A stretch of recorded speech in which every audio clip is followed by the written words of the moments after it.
मुख्य याद की यात्रा है और इसी में मेहनत। The journey of remembrance is the most important, and the hard work is in this especially.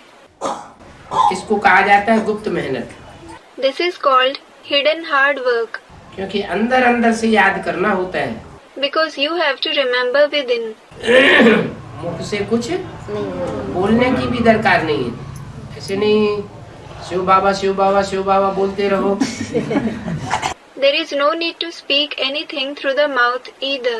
It is not that you have to keep saying Shiv Baba, Shiv Baba, Shiv Baba.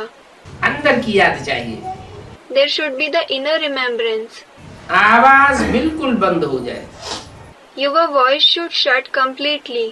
ये आवाज बंद होती है, कहते मुख से तो नहीं बोलेंगे, लेकिन फिर अंदर से आवाज निकलती है, जो जीव चलती रहती है। When the voice of someone shuts, he says, I won't speak through the mouth. But then the voice comes from inside. The tongue keeps moving. तो ये भी नहीं। Even this should not happen. कोई कर्मेंद्रिय की कोई भी हरकत न हो।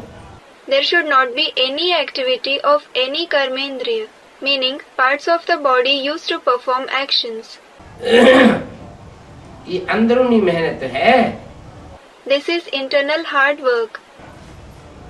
तो मुख से कब शिव बाबा या शिवाय नमः ये भी कहना नहीं है। So you don't have to even say Shiv Baba or Shivaya Namah through the mouth. क्यों नहीं कहना है? Why should you not say it? क्योंकि बाहर की आवाज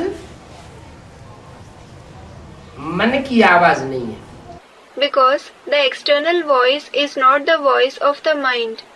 मन की आवाज दिल की आवाज है। The voice of the mind is the voice of the heart. दिल की आवाज दिलवाड़ा बाप तक पहुंचेगी।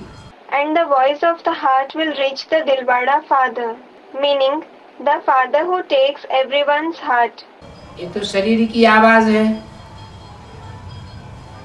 जिह्वा कहो, मुख कहो, ये शरीर के ही तो अंग हैं। This, that is, the external voice is the voice of the body.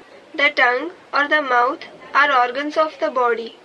गले से आवाज निकलती है, The voice comes from the throat, वो भी शरीर का अंग है। which is also a part of the body.